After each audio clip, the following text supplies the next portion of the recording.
این باغ نوبنیاد در شفت شورای واسه خوالینگ با 20,000 نهال همیشه سبز در همین موسم بنیاد شده است. اینجا روزهای استراحتی کارمندان تشکیلات مؤسسه ها به حشر برآمده با اجرای کارهای معین در آباد و زیبا گردانیدن هر گوشه آن سهم می‌گذارند.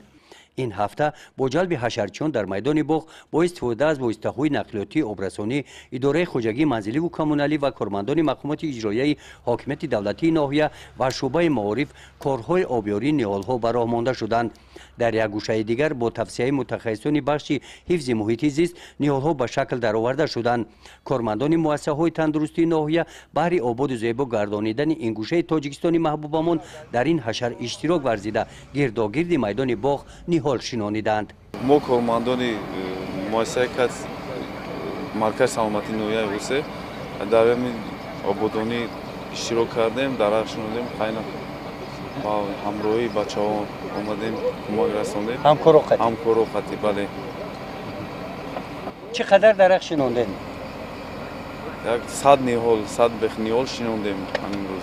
باغ مذکور مساحت 3 هکتار را تشکیل داده در گرداگرد ورزشگاه نو بنیاد کرده شده است. طبق لایحه معماری محیط ورزشگاه را درختان سبز و دلکش باغ احاطه می‌نمایند.